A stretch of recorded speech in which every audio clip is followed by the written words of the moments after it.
the badge catcher on Pokemon for the last 17 years. I've also been about 50 other voices on the show, including his mom and Jesse, Diglett, and all kinds of old critters. I'm also the voice of Alia, and Alia sometimes hides her feelings in Russian. And let's see, what else do I talk about? I don't do this anymore. Um, Mila Masarek, the unicorn in Your Friendly Neighborhood Spider-Man. That's one of my more recent endeavors. And Marion and Robin Hood and fun stuff. It's fine. Some of the mini posts in Ghostbusters Afterlife, I do that because it's a lot of fun. Moving on. Hi guys, my name is Chris Wehkamp. I'm the voice of Shota Aizawa in My Hero Academia, as well as Isao Shinomiya in Kaiju number 8 most recently, and Kaiser in Blue Lock season 2. The list goes on. Signed in Freerin. Anybody watching Freerin yet? Just came out on Netflix somehow, so check it out there, I guess. And so glad to be here. It's my first time to Huntsville. Thanks for having all of us out. Yeah, me too. Hey guys, good evening. Yeah, evening. My name's AJ Beckles. Most, if you know me, probably know me from as Okarum from Dawn to Dawn. Yeah. Gosh, what else? Takamichi in Tokyo Revengers. I played Matt Nishida in Digimon 2020. I had 2 lines in the latest Mufasa movie, which is pretty cool. And other stuff. So thank you guys for having me. Hi, I'm Debi Derryberry, and I see all my buddies out there who came to see me at my table today. I've been doing this for a couple years. I'm Jimmy Neutron's voice. I'm on Monster High as Dracula, and I'm on I guess people are playing Cookie Run. Yes. I'm Green Tea Moose Cookie, and if you watch Billy and Mandy, I'm Nurgle Jr. If you watch F is for Family, if you're a child, don't ever watch this show. You're a grown-up, I'm pretty much all the kids. If you play Sims, I'm all the infants. Crash Bandicoots, I'm Coco Bandicoots. Toy Story, I'm the aliens pick me, the clown. So yeah, I've been doing this a little while, and I just published my second voiceover book, if anybody wants to be a voiceover actor. So it's available on Amazon, and I have 1 copy left for the weekend, but it's on Amazon. That's great. I should refer people to that when everyone asks me, like, how do I be a voice actor? You should, yeah. Anytime anyone asks you, how do I be a voice actor? And then instead of telling them in 1 sentence, because of course that's all it takes, it's a lot. So I decided to write it down because I've been teaching voiceover for decades, and I feel like if I just wrote it all down, at least people would have an idea, because it is a business. I mean, yes, we're all actors. It's a voice acting business, so it's not just like, oh, I can talk like Bart Simpson, but she's not dead yet, so it doesn't do you any good. She will never die. I love your technique there, so I love that. That's really innovative for telling that. If you guys have any questions, please raise your hand and we will just run a Q&A instead of yapping on about ourselves. Oh, I think we got a mic here too, right? Yeah, there's a stand-up mic. If you line up behind that stand-up mic and speak nice and loud. Wait, he's going to unmute it just a second. Try. You say to not yap on about yourselves, but we're specifically asking you to yap on about yourselves. Just saying. All right. Well, we're voice actors, and the happiest we are is when we're chatting about ourselves. I chatted way too long, so we'll go back that way and let those guys chat a bit more about themselves. Okay, I guess I'm also in Tokyo Revengers. Yes, you are. So? Yes, you are. Can you hear her okay? Okay. Yeah, no, I have a new trick. You can just stand the mic on the table and not even fuss. This is the new mic technique. I like that a lot. You can approach it, or Back off. scream into the void. Yeah, your arms are free. How am I doing, Debbie? Do you want to take over again? Well, I do. So with microphones, there's a whole technique to it. And with animation, we usually would use what's called a large diaphragm condenser mic, which is different than, say, a shotgun mic, which they use for commercials. And we usually use a mic that covers like about this area, because when we're doing animation, we're pretty lively. You know, we move around a bit, and we want the mic to pick us up, and we want it to pick up all our highs and lows without overmodulating. Yeah. And you get that more with a large diaphragm condenser mic. There you go. I have a directional, I have the Sennheiser 416 Oh. Yeah. at home because noisy outside. And I don't want them Does to it hear. work? Does it work? It I works. don't have one. You don't have one? I don't. I mean, the mic works. What do you mean? No, but I mean, like, it works well. It keeps everything on. I like it. Yeah, nobody's complained about it. Yeah. Can you hear him when he talks, not in the microphone? Oh, yeah, sorry, guys. I didn't think That was so. horrible, my technique. Do not do what I just did. It's like just started. Has anyone thought of any questions in the last 2 minutes? Okay. All right, so run back to the mic and just line up. We want to answer your questions. Wish to have a dialogue. Conversation source. Oh, and you cannot ask, what's your favorite episode? Sorry, it's just off the table. Excuse me, I have the answer to Oh, that. just don't ask me I again. have the answer. I have no idea. I searched far and wide. I remember. I'm not answering it now, but if someone asks it, if someone in the audience asks it, that's what You're up. That's what we count. Is there a specific role you remember not feeling comfortable with, but becoming like one of your favorites? Like, You want to start, Miss Sarah? It all brings me great discomfort. I don't know. No, it's all fine. I didn't know what Alia was, so I looked at it and I was like, "Is this okay? Can I do that? Can I make this show?" And everyone around me was like, "Yes, you're fine." I was like, "Okay." And I'm really happy I did it. Got nominated for an anime award. there you go. Good guess. Yeah. Yeah, I play, uncomfortable, I don't know. I play a guy in Borderlands 3 named Katagawa Jr. And he's the head of the Maliwan Corporation. And he's sort of I guess he's a bad guy, you know? He's just real enthusiastic. And I think he's sort of a character that's like, he's so endearing, but the actions that he takes are, like, on paper, obviously evil, you know? But he's such an endearing, sort of charismatic guy that I don't think I was really uncomfortable. He plays everything very comedically, you know, in the game. But then he's doing stuff just like, you know, just murdering innocent people. So it's very weird. I don't know. It just was a little uncomfortable to be like this really charming, charismatic fellow who just casually murders people, you know, for sort of no reason. There was reason. Yeah, there was a reason. He had his reasons. So I don't know, uncomfortable at times. It was interesting working with the director on that to find sort of the places where it was like, okay, this is definitely comedic. We're playing this, you know, comedically. At the same time, like, he's a dangerous guy. So it was more just like trying to walk that line and find that balance, I think.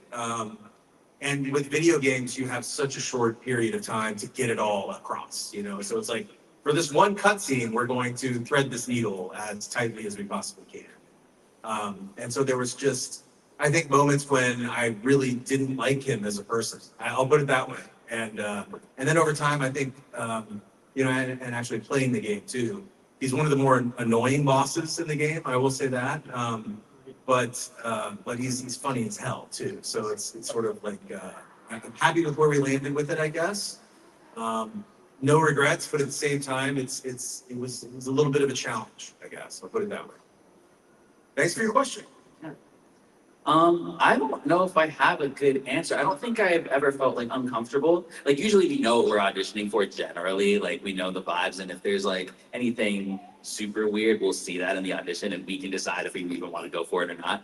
I like Dawn to Dawn's really weird, but I love it. I don't think I've ever been uncomfortable. Maybe like, I don't know, maybe like my first time ever doing voiceover professionally, I was uncomfortable because I had no idea what I was doing.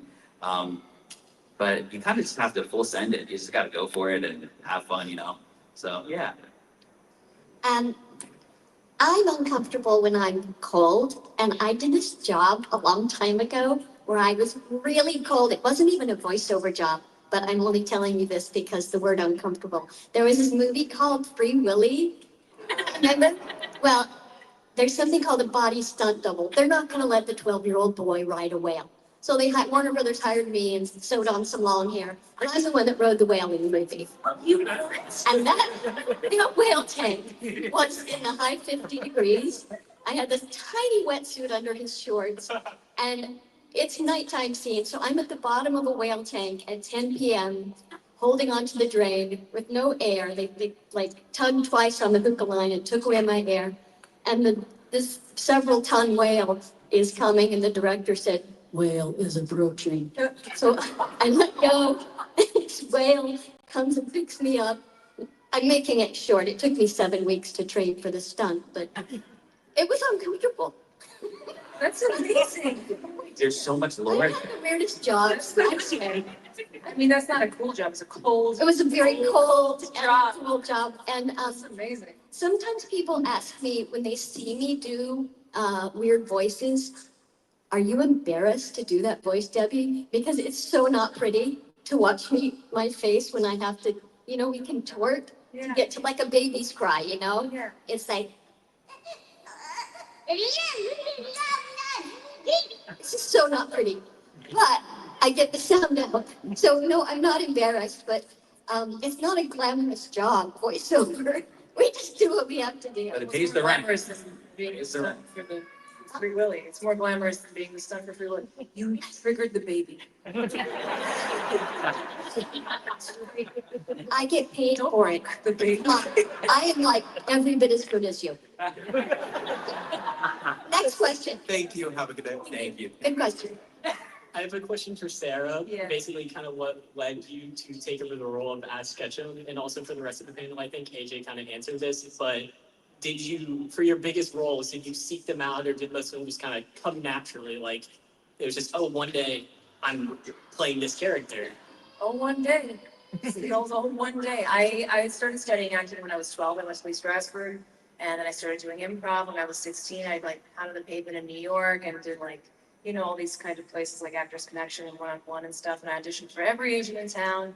And I had a manager when I was 18 years old, and he sent me on this audition for Pokemon. I wasn't even going for voice acting. It's not something I ever thought I'd pursue. It's not. I wanted to do film, and I was already doing short films and stuff. I'd done like one indie feature, and that's what I thought was going to be my path. I thought I was going to be like a little indie darling making very little money, and then I just became a voice actor.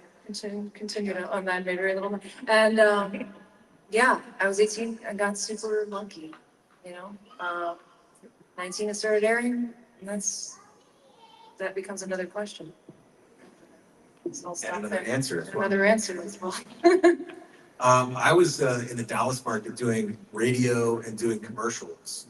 And I had a director basically say, you've got a great voice for radio stuff. Have you tried doing, any anime yet? And at that point, I didn't even know there was an anime studio in Dallas. I just had no idea.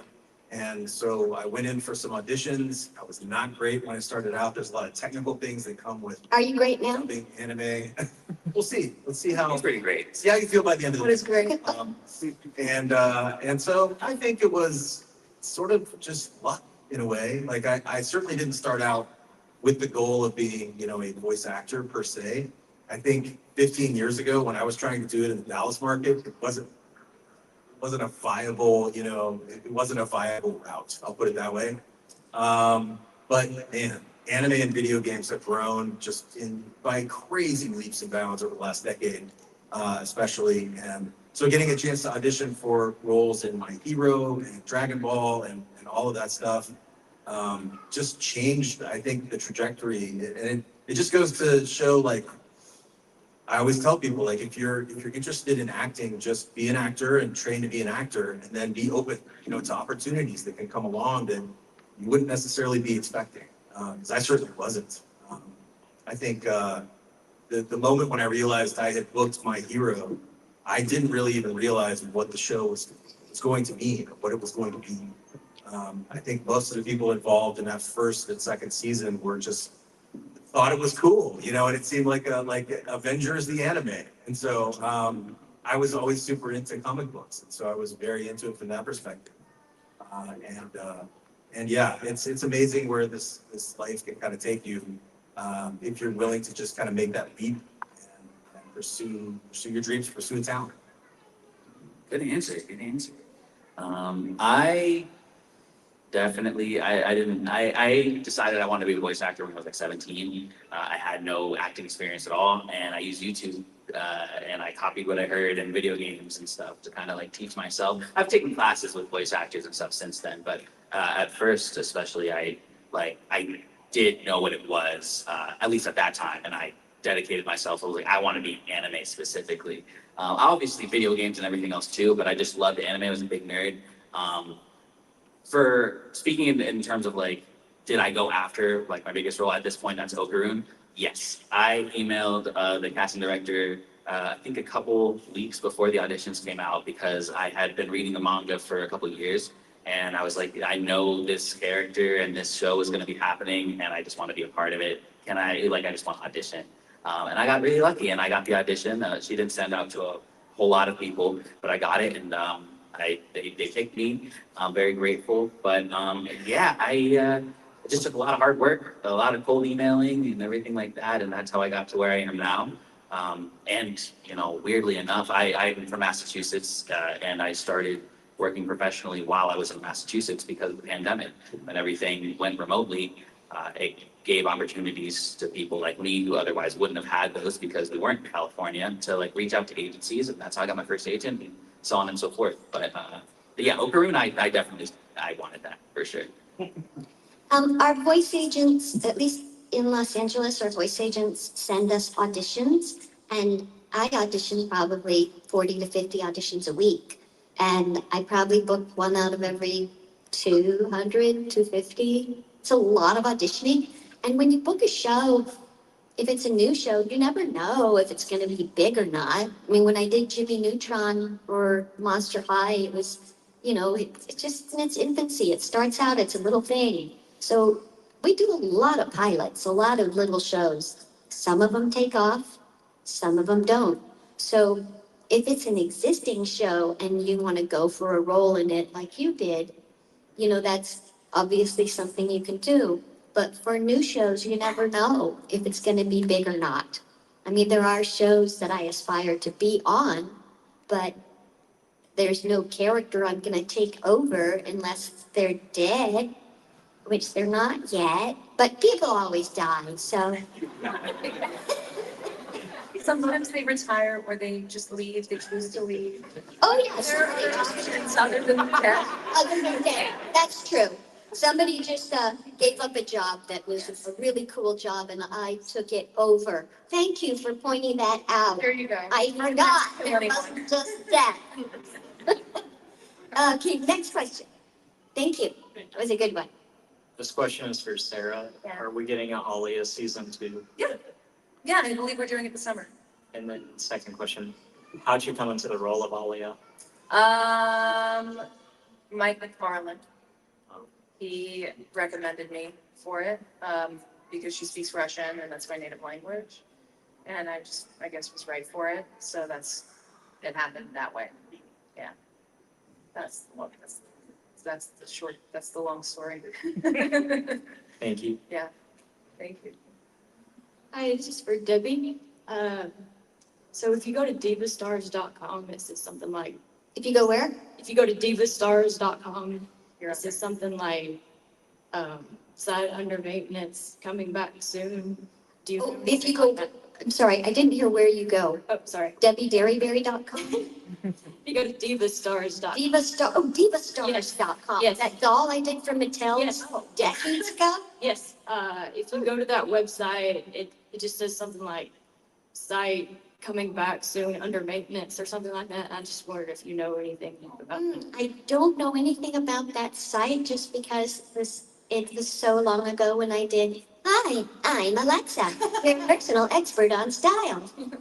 Her name was Alexa. Alexa. Whoa. I know. And so when I turn her on, then my Alexa in the living room tries to Yeah. answer her. I mean, that's a shame if you have that name because you have to, I guess you can change the name of your Alexa, right? Yes, you can. You can change it. Yeah. Yeah, but if you, call Mattel or write to them or, they should be able to answer you. Yeah, okay, yeah, I was just interested in that, and, there's like these lost webisodes, so I guess I could ask them about that too, because, it's like, again, you said you don't really know about divastars.com, but it was on there. I played it when I was little, so it's like these little cartoon episodes that went along with the games and stuff. Uh-huh. I guess I could just ask them about that, because you said you don't really know about that stuff. Yeah, I just voiced the doll so Okay. long ago, so I don't know, sorry. Okay, thank you. I hope you find it. I know how that feels. Hi, you can tip the mic down, just bend it, there you go. Thank you. Right. These questions are mostly for Sarah, but, Sarah, do you have a favorite Pokemon? Yes, of course. What is it? Pikachu. What's your favorite Pokemon? Sylveon or Sableye? Beautiful. Good choices. They're just silly guys. They're just silly guys. You know, I'm a Pokemon now. I've heard. Like, Yes, I'm on the Horizons cartoon. I'm Poppy and I'm a badass trainer. Oh, focus. What's your favorite Pokemon, Debbie? Yeah. Poppy, What a great answer. is that a good answer? That's really good. That's solid, super solid. Pikachu. Pikachu is like objectively. Okay, sorry, That baby is not happy. I've never about watched our choice. television in my life. We defended the baby. Thank you. Thank you. Hi, everybody. My name is Alex. Hello, Alex. I'm a stage. Hi, Alex. There you go. Love your book, by the way. I'm already finished Thank chapter you. 2. Look at you, good job. So my question is, what is your favorite stage performance as far as like Broadway or off Broadway? I was gonna bring up I'm a stage performer too, but Okay, so, Yeah. hi. My mom is a Broadway violinist, so I've seen like everything. Cola Scola, currently on Broadway, in, what is it called? Oh Mary is the funniest thing I've ever seen anybody do. They What's the play show called? Oh Mary. Okay, I'm gonna watch it. It's on Broadway. You gotta go with the tickets are $1,000 million, but worth every penny. They play Mary Todd Lincoln, Abraham Lincoln's wife, as the most vile, disgusting woman who just wants to be an actress. And it's the funniest thing I've ever seen in my life. And then I also just saw Audrey McDonald do Gypsy, and she made me like hyperventilate. That last scene, the last song, Rose's Turn. I was like, I was in the fourth row. I knew I had to be right. I had to be right under her. And I was like, literally I needed a hospital when I was leaving that theater. So otherwise, nothing. No, I'm kidding. But those are my two, like, you must, and they're currently on Broadway, so go run, buy tickets. And One of my favorite memories was my wife surprised me with a birthday present one year. We went to go see Spamalot on Broadway. my mom was the concert master. Play a, Oh my God. I was Sir Bedivere. no way. Yeah. You were what? That's awesome. So back in my hometown, my first show was Spamalot. Yeah. I played Sir Bedivere. It's so, I love Monty Python like deeply, and so getting to see it on stage and then also on Broadway and then also play Aiken, I have such good feelings about that. Leslie Kritzer just did the revival. She was hilarious. It was so funny. That's another favorite, actually. She's around. She does conventions. I'm kind of new to watching plays. I want to do so more. I want to start trying to do it like weekly or every other week. I don't know. We'll see. But I've seen a couple. But my favorite of all the ones I've seen, Wicked. I've seen Hades Town. Oh gosh, what did I see? Oh, Six the musical. But I liked Hades Town the most. So yeah. Doesn't like Hades. I laughed really hard at Book of Mormon. I laughed super hard at that, so that was lots of fun. And there was one called Me and My Gal. I loved that one. Those are my top two of all the ones I've seen. And I haven't seen any Gilbert and Sullivan on Broadway, but I love Gilbert and Sullivan so much. It's so much fun. There. Awesome. Thank you so much, guys. Thank you. Hi, good afternoon. I'm gonna try not to faint. It's really nice to meet you all. Don't work your knees. Right. No, I think my biggest question in your line of work, and correct me if I'm wrong, I know a lot of physical actors, when they do films, maybe they get thrown at a different scene that's not even in the beginning. So sometimes they get caught up in like a new scene or like the timeline of events. I don't know if that happens to y'all, but in that case, I always wondered how you get yourself in the headspace to maybe like just jump into a very passionate scene with no sort of context, whether that's like you got to get really angry or somehow you're just really passionate. Yeah. And I always find it that maybe it's really hard to go from like cold to hot so quick.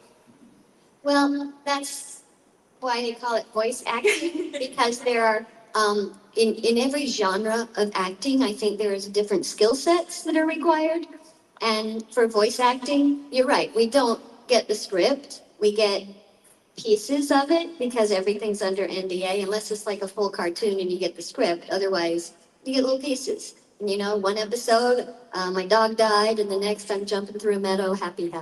So we have these little tricks we use, like if I have to cry in one scene, I don't want to say, just a minute, let me get there, like they do on stage or on a camera, because then you're full of snot and you can't jump through the meadow and be happy. So what we do is we take a little water in our mouth, and then it's kind of wet, and if you suck on it a little, like snorkeling, like sucking soup, so you're I just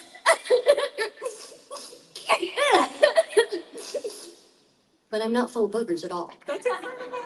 So then the next one, are you kidding? I love that. So anyway, that's one of my tricks. It's really cool. Thank you. It's in my book, voiceover. I'm gonna try to get that last name. What was the question again? Essentially, like, AJ, I'm so excited to meet you. Oh, nice to meet you. I want you to know, just as a quick side thing, in your poster, they didn't put okra on there, and I was so passionately fighting for you in these streams. Thank you. Anyways, my long short is just how do you get yourself in a headspace when you get thrown into a scene and they're like, cry. You know, I feel like I'm still learning. Takemichi cries a lot, and a lot of it is kind of doing what Debbie here is saying, where you just kind of gotta have your own techniques to try to make it sound as real and as good as you can. Other than that, it's just kind of going back to the basics. Who am I talking to? What's my relationship? What are they to me? What am I trying to get? All that stuff. And then we have the cheat code, which is our directors. It's their job to kind of know the whole scope of everything. And if we do need more context, hopefully they can give it to us. And that helps a ton. But sometimes it takes a couple tries. It takes a little bit of workshopping to maybe a couple, you don't have a ton of time because you're getting paid by the hour. And so you have to try to get through these lines pretty quick. But yeah, it's just about kind of, going back to basics and asking yourselves those questions. It helps you be more informed. The same thing I suggest to people for auditions. Sometimes people see the lines and they're just they do the lines and that's it. But if you ask yourselves more questions, you can be more specific, so you sound more interesting. Thank you. I found a technique a little bit early on where I could draw on my experience as a musician. I really love music, and I've been playing music for a long time. So I would sort of associate certain genres or certain styles of performance, I would say, with certain types of music in my head. And so there have been times in the past, especially when I was starting out with Funimation, where I would be in 7 different shows, and maybe I would show up for 3-4 hours, and during those 3-4 hours, I would jump between these different shows. If I knew the characters, I would sometimes associate a type of music with them. So with Aizawa, doing him for 8 years now, anytime I know I'm doing Aizawa and I'm headed to the studio, I tend to put on a certain style of music that it's anything Johnny Cash, basically. It gets me right in the zone for him. If it's a case where I'm showing up and I don't really necessarily have a great idea of what the character is all about, because 90% of all this is cold reading, you just sort of show up and find out, everything kind of what you're doing that day. I've got sort of an encyclopedia in my head of music and music styles and different bands and different types of music that evoke a feeling. So I can sort of look at it and listen to the director and listen to the description, and I can kind of associate music with that in my head, and that will help to evoke sort of the feeling. So music, I feel like it's like this universal art. Everything else in the world tries its best to do what music does so effortlessly. Music just makes you feel something. And so because I've always got music kind of playing in my head, I just harness that, and I can sort of turn it in the direction of whatever this character is in that moment, and it can help to elicit kind of the same sorts of feelings. But of course, me feeling the feelings isn't the same as making you feel the feelings, right? But it's just a way to put me in that headspace a little bit so that I can then sort of evoke that in the performance, if that makes sense. Absolutely. So Chris has superpowers. I'm not following. Actually. That's super cool. Also, It works. Weren't you in Jobless Incarnations? Yes, I was. Yeah. Are you? Yeah. Are you? Yeah. Okay. Cool. I can't pronounce the name, but I love the role. You're talking about Richard, right? Yes, Yeah. Yeah. Yeah. that's it. Yeah. Cool. Come see me at my table. I got some prints up. Absolutely. Where are y'all stationed? Because they had no info on like the voice actors. I'm Like second across row. from Sarah. I don't know. I don't I'm know. like Sarah. Yeah, we're right next to each other. Sarah, We're where across are from you? Tori That's Stella. Second yeah, row. yes. So there's like the back wall and then second row. Bless. Thank you. How many rows are there? So many? So many. You'll see us. Thank you for your Can't question. miss us. Thank you. You're all screaming all the time. Okay. I have no answers. My answer, honestly, I trust my instincts so hard. And I You seem very cool. I just You kind of go in, do the just thing. go for it. I just go for it. You have to know what's going on. You have to know what kind of show you're in. And once I have all that information, I just let it happen. And if it's right, it's right. And if it's not, they're like, that's not right. Is that valid? Yeah. Is that a terrible answer? I have no idea. I'm looking right at I mean, it's your answer, I need to know. and it's got to be valid because it came from you. It came from me. Did It was actors a lot. are weird though. We're all weird. You know, we have our own tricks for doing what we do. I have a stuffed animal on the You're not- table. Listen, I thought it was real. this is. It's a wombat. It's Quokka the wombat. Quokka. I was on Quokka Island. Stop. I went to Quokka Island last year and saw the quokkas. You ever seen a quokka? Do you guys know what a quokka is? Raise your hand if you know what a quokka is. Teeny tiny kangaroo rat, It's. and it only lives in one place Yeah. in Australia, and there's no cars there, and you can't touch them. And they have a natural smile. My Instagram, because I educated everybody. I have 3 slides in my stories right now that show you exactly what a quokka is, and then it compares it with a wombat. And this is what I do on Instagram. And the wombat is, I think, a superior animal because it does have a hard butt and it can destroy its prey. Its butt, it works prey to death. But the quokka is a very cute little animal, cannot twerk anything to death, but also very cute and cannot be found on this land. I've heard that wombats poop out perfectly cube poops. This is an amazing creature. Are wombats marsupials? Yes, Yeah. Are they? yes, pouchy. Like quokkas and kangaroos. All pouchy, Wow. pouchy. Yeah. We don't go off topic. I'm on this panel. Of course you're gonna get up. Hi. Hello. Could you recall a experience where you were originally chosen for a role, but never got the part? Yeah, Oh, yeah. all the time. I can't talk about it. All the time. I Even can't. suffer. Fired a bunch. I was the original tail on Sonic, Oh. and now I'm not. Cool. Cool. Cool. I think we all have like experiences like that. Yeah, my very first relay show that I ever did, I was the main character. You guys know what prelay is? Oh yeah, sorry. It's like Nickelodeon, Cartoon Network, anything that's made originally in a country. So technically in Japan, relay is anime, but for here it's dubbing. It's But- like when the voice is done first and the animation's done second. Yeah. Yeah, my very first like relay character, I did for about, a year or so, and then I got recast. But then I was like also the 4th person that did that role. So like it happens all the time. That's a cursed Like, role. did you hit puberty? No, it's legacy. It was a legacy role. Happened again recently actually. So it happens. It sucks, but it happens. It only happened to me once, thankfully, but it was a hard one. Yeah, it's It was always a hard, it was a great relay, and it was more adulty, and it was a lead role. Oh, And they recast me with a kid, so I can't be too angry about it. Yes, ma'am. we have to Yeah, look you're at it like, are you giving us a 7-minute signal? Yeah, get out. 7 minutes? We're not done. Lightning round. Let's just do one person per question so we can get through everybody. So say, my question is for blah, blah, and then move on. Thank you. Questions for AJ. Hello. What was it like working with Momo Sayase's voice actor? Abby? Oh, so the way when we are recording, we usually don't work together. Because it would just be it's a very technical thing. We have to match lip flaps, timing, and all this other stuff. So we usually go like one after another.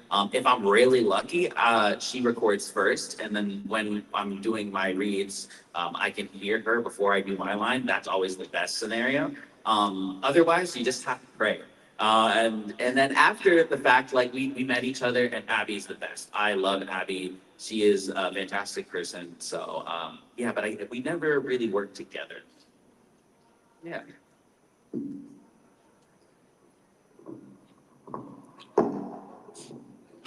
Sorry, I was trying to tilt it. You're doing great. Okay, I have a very quick one for AJ, and then I can't ask all of you. I have one for Chris, if that's okay.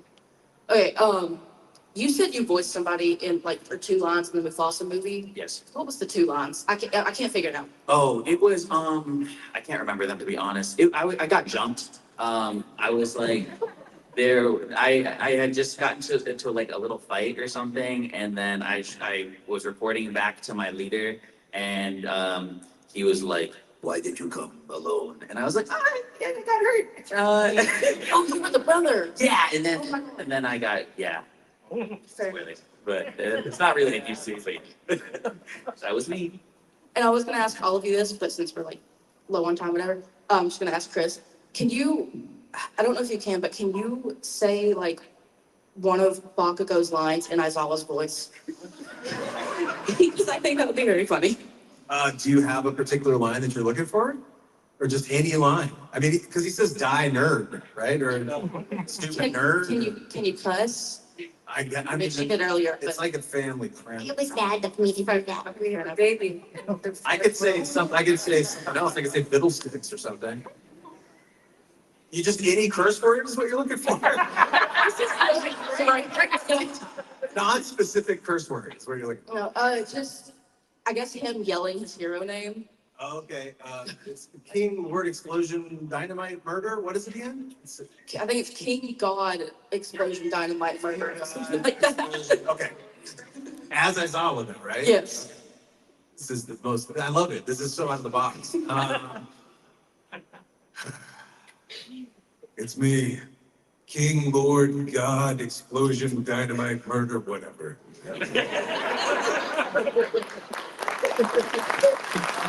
Also, fiddlesticks. Yo, I'm Aaron. I'll be honest, it feels like I'm at the wrong panel because I'm a bit of a sub-purist, but I think it's valuable to talk to voice actors no matter what. I'm trying to speed up because I had a lot planned and now I'm being cut down. So ever since I realized my voice is insanely attractive, I wanted to act. That's my ultimate dream above all, but I don't want to just generically ask you for advice. But I wanted a question answered that I'm very curious about. So whoever feels most qualified, when it comes to how big the voice acting industry is, or screen acting, I want to do whichever. I'm scared of competition. When I meet voice actors, I'm thinking, these are all people I have to beat if I want to make a name for myself. Is that something that you guys struggle with at all? You need to focus on being the best you can be. You're not in competition with anyone. When you get the audition sides, you are doing the audition with yourself. You're going over, maybe you'll have a friend, a reader with you, but you're not fighting anyone. You have to keep that in mind. I remember when I first started, I was doing a lot of stuff online. So people would post on Twitter their fan projects or their student films, and they always look super cool, and they get a lot of likes, and everybody's auditioning. And I remember there was times when I would see peers of mine. It was back when I had like 25 followers, like nobody knew who I was. That were like, I'm not gonna submit because I know this such and such person with this many thousand followers is also gonna submit. If you do that, you won't get very far. Believe in yourself. And sometimes things do happen, and there's people that are talented and known for their talent and will get the upper hand. But you can't think like that. You just gotta practice, get really good, and then just pray like the rest of us. But I'm gonna have to just politely disagree. Sure, yeah. Because it is competitive for one role. A casting director may get 400 to 1,000 auditions for one role. So it's good to take workshops with other actors, and when they do a read, you'll listen to, oh, how's that person reading it? And whoever I audition against, or whoever's auditioning for the role, I turn in my best role, and they're really great auditions. So we have to turn in the best auditions possible, and that means learning how to be the best voice actor you can be, and that means a lot of things. And if you don't take classes and study voice acting, you won't know what that is. I mean, you said earlier, which was spot on, that you've got to ask yourself, what just happened? You know, what did someone just say to me? And so you don't just read the line unless it's an anime audition. But if it's not an anime audition, you got to do more than just read the line. So, and don't look at it as rejection. It's not that. You just weren't what they were looking for, or maybe somebody didn't do a better audition than you. It's a Thanks for your business, question. and it's Yeah. hard. It is competitive, but at the same time, like, you're the only one doing the audition. So just try to be as good as you can be and send in your best work. Thank you. I hope to work with you someday. Absolutely, you too. Hi, my question is for Chris. Is there like a really big difference between when you're voice acting for something that's like more of a generalized audience, like E for Everyone, versus like more of an adult audience? Well, yeah, I mean, the answer is yeah, 100%. Is specifically in the material that you're going to be working with. But I would also say, I think sometimes when you're dealing with more mature material, you know, that's going to be in front of an older audience, there can sometimes be a little bit more leeway. Like I'll go back to Borderlands 3. That's a game that has some, you know, pretty bawdy stuff in it. I mean, there's, you know, a lot of cursing. There's a lot of references to all kinds of things. So the director gave us a lot of leeway in terms of, you know, here's how the line is written, but have fun with it, you know, that kind of thing. Whereas I think perhaps with E for Everyone type stuff, yeah, it's the material is going to be so different, you know, that there's not going to be the same sort of leeway necessarily with that kind of stuff. I hope that answers your question. Yeah. Hi, my question's for Chris. So whether it's just like you like the franchise or you like the voice, do you have a favorite role? I can't really choose one favorite only. Typically, I'll have like kind of a role that stands out to me each year. I've got somewhere around 350 credits now over the last 15 years, and so it's impossible to choose just one. But I will say just quickly, I think I mentioned Freerin already. That show just swept me off my feet. And so getting a chance to be signed in that world, it's really like Studio Ghibli meets Lord of the Rings. It's kind of like two of the things I love the most mashed together in a show. That's one that's really a big highlight for me in the last year. Thank you. Thank you.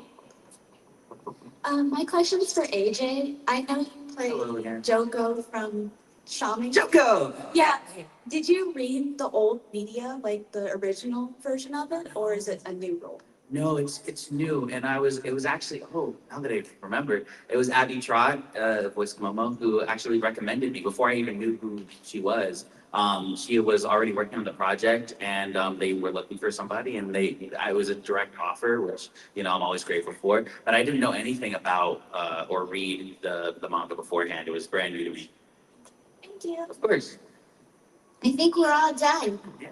Huntsville, Alabama. Thank you so much. Thank you, everybody.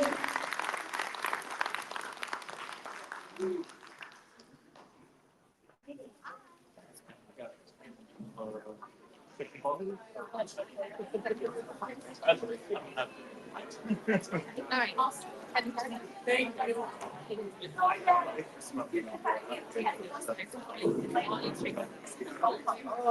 you.